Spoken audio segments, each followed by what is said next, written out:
Assalamualaikum warahmatullahi wabarakatuh. Saya Zahwa Nabila dari jurusan Manajemen Bisnis Syariah dengan NIM 2310101159. Pada kesempatan ini, saya akan membahas studi kasus kepemimpinan dalam organisasi mahasiswa.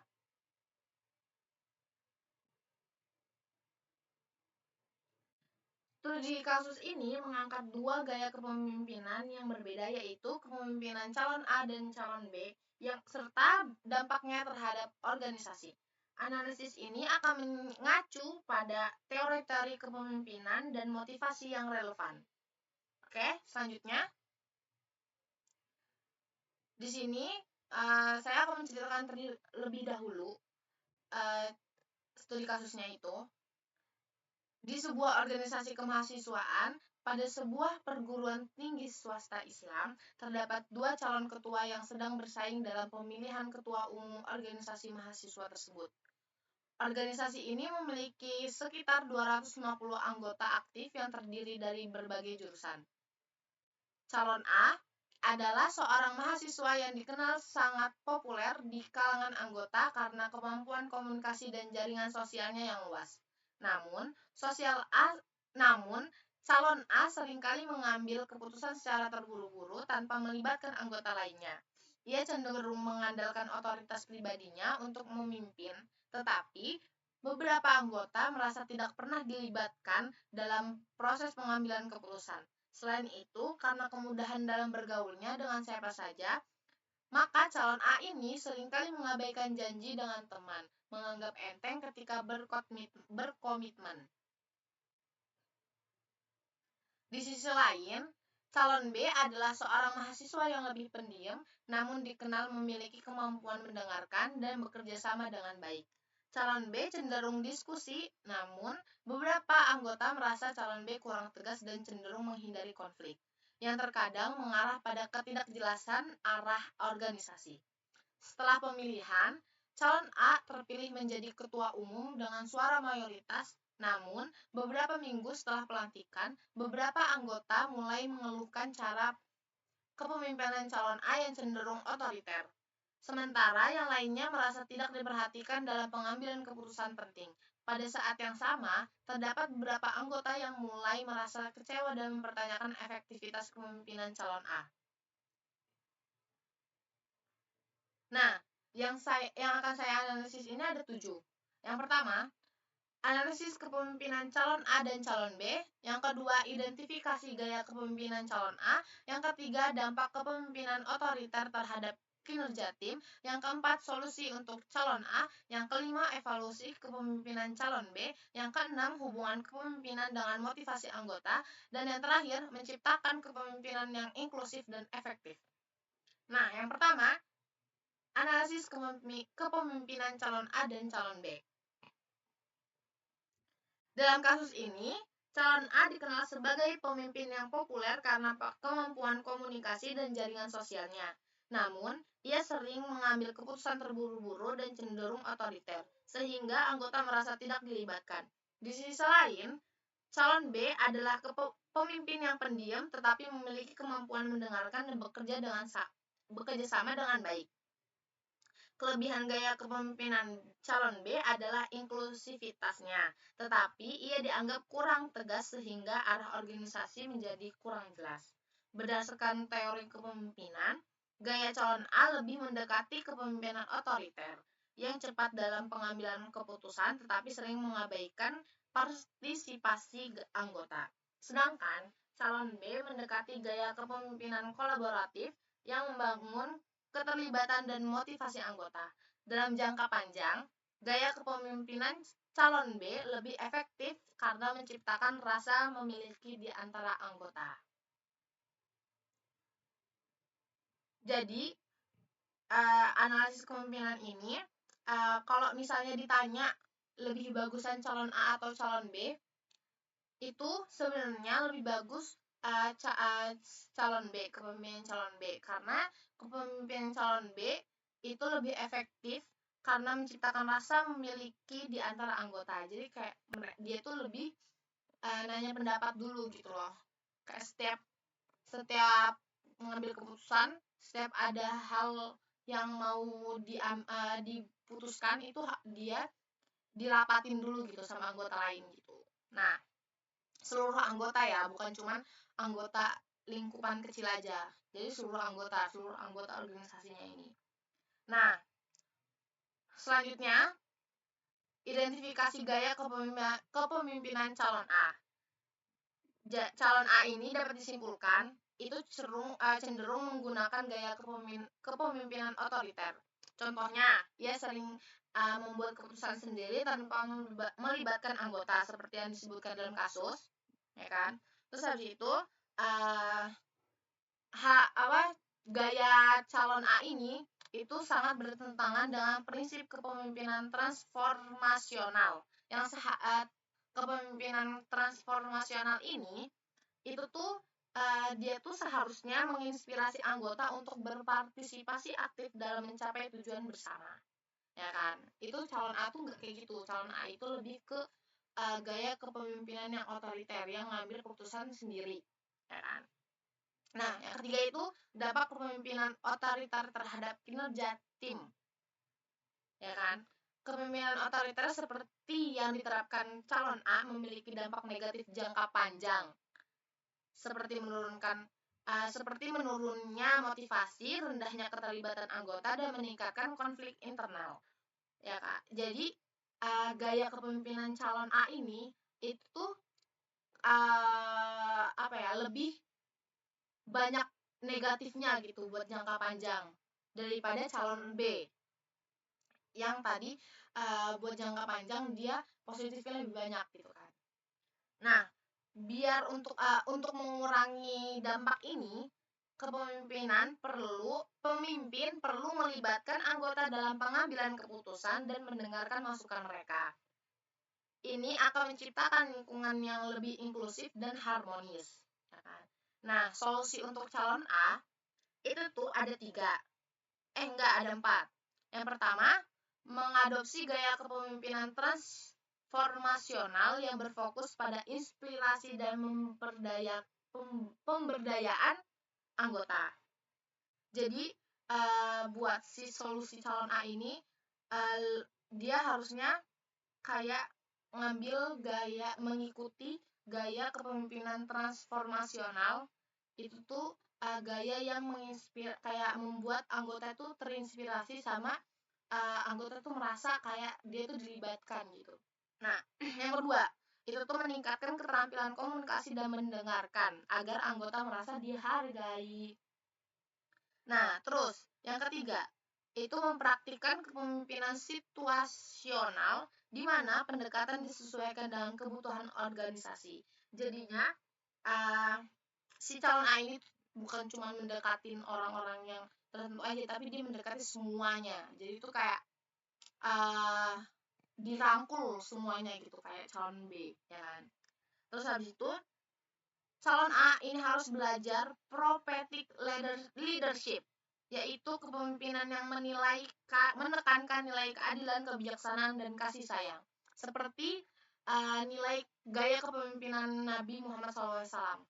Nah, itu Nabi Muhammad SAW itu gaya kepemimpinannya tuh itu prophetic leadership. Kenapa kayak itu? Karena dia menekankan nilai keadilan, kebijaksanaan, dan kasih sayang. Jadi itu Nabi Muhammad tuh kayak mengayomi semuanya. Jadi itu sebelum mengambil keputusan beliau menanyakan kayak diskusi dulu gitu loh, keputusannya itu baik atau enggak gitu kan, ke sahabat-sahabat lain gitu kan.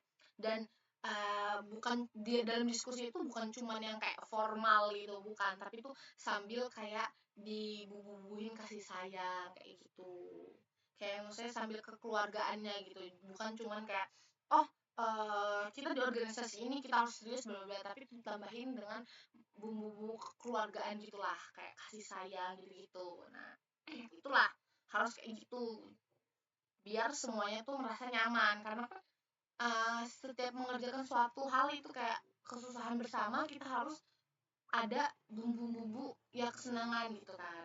Nah, terus kelima, evaluasi buat kepemimpinan calon B ini, yaitu gaya kepemimpinan calon B yang kolaboratif sangat cocok, udah cocok banget lah calon B, ya kan. Tapi evaluasinya itu dia kurang tegas. Terus habis itu karena kurang tegasan dia ini itu tuh bisa menyebabkan kebingungan semua orang. Jadi untuk menjadi lebih efektif lagi, calon B perlu meningkatkan keberanian dalam pengambilan keputusan dan mengelola konflik secara konstruktif. Ya, itu evaluasi buat pemimpinan calon B. Nah, yang keenam itu hubungan kepemimpinan dengan motivasi anggota.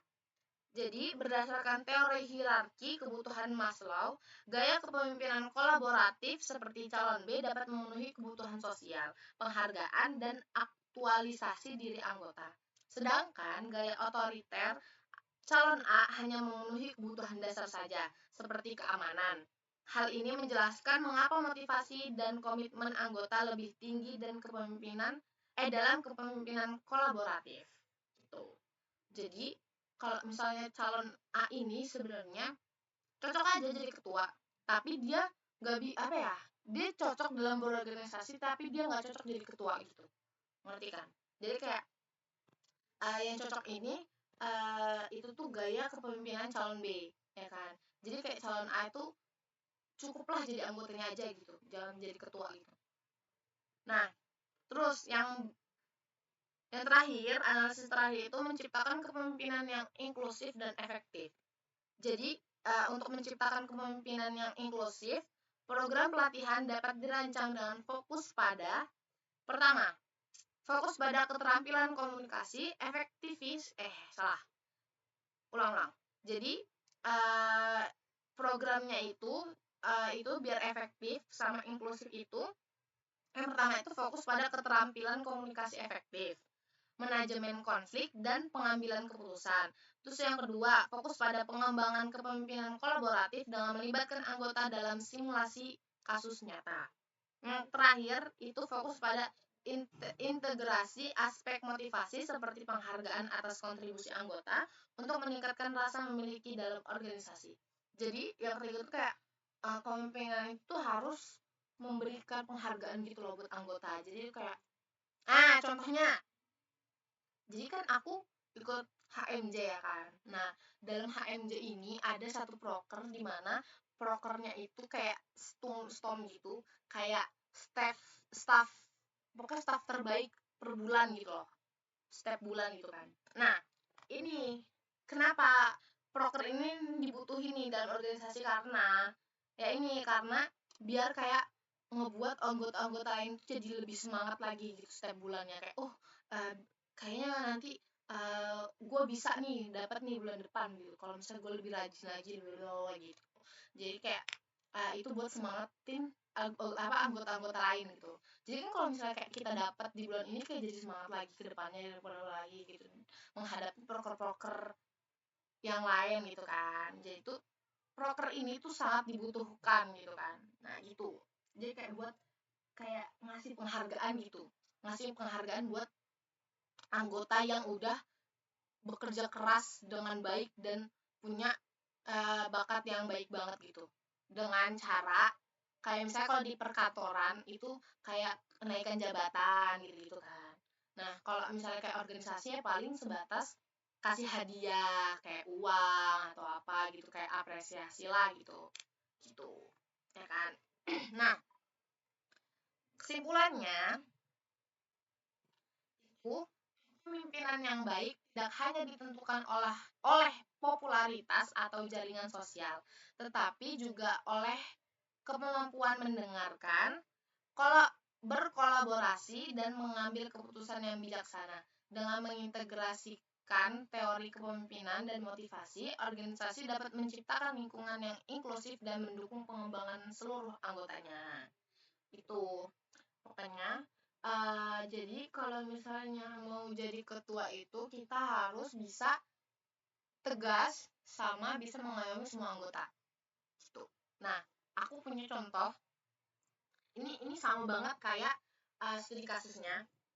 Jadi aku kan dulu di SMA itu di pondok ya kan, di pondok. Nah, itu setiap angkatan itu diminta buat ada ketua angkatan sama wakil angkatannya kan. Nah, Jadi emang sebenarnya mereka udah kepilih jadi ketua sama wakilnya kan. Tapi sifatnya itu hampir sama kayak yang di studi kasus ini gitu. Nah, sifat ketua angkatan ini itu tuh sama kayak sifatnya calon A. Dia yang punya popularitas yang besar gitu. Kayak jaringan sosial dia lebar lah, besar gitu, luas gitu kan.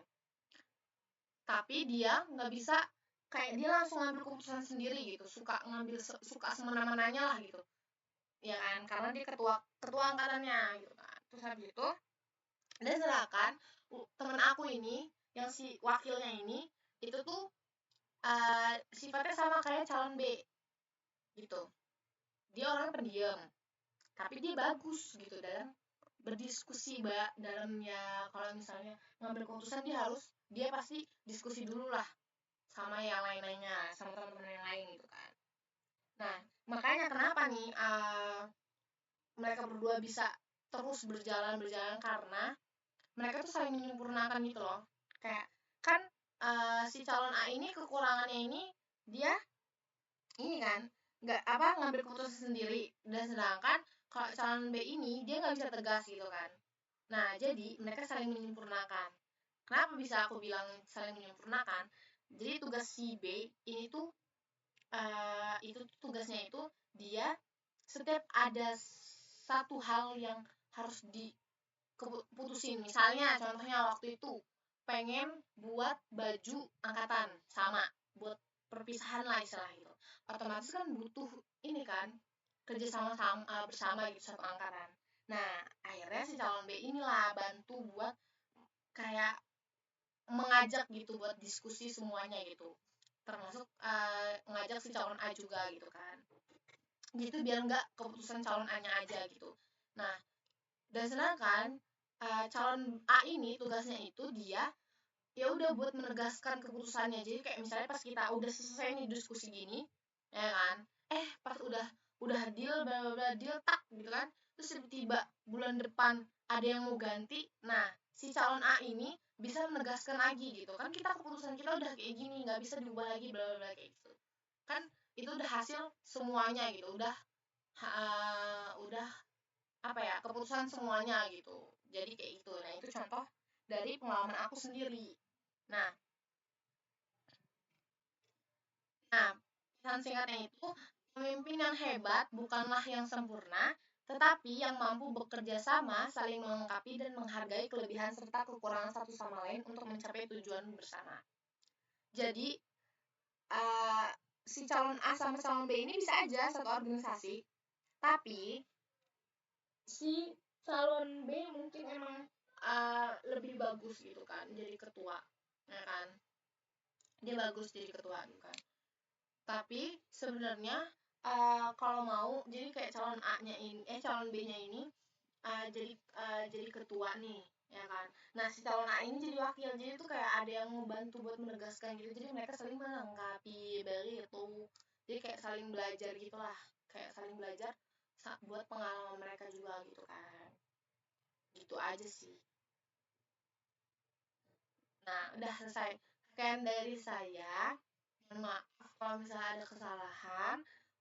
Mohon maaf kalau misalnya banyak kata-kata yang berbelit-belit atau kurang jelas juga kata-katanya, karena emang deg-degan gitu ya.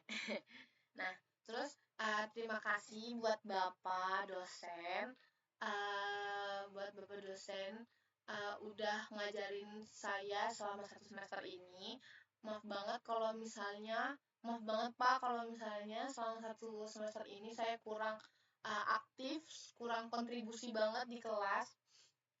Terima kasih Bapak udah menyampaikan ilmu-ilmu Bapak untuk saya, untuk teman-teman yang lain juga.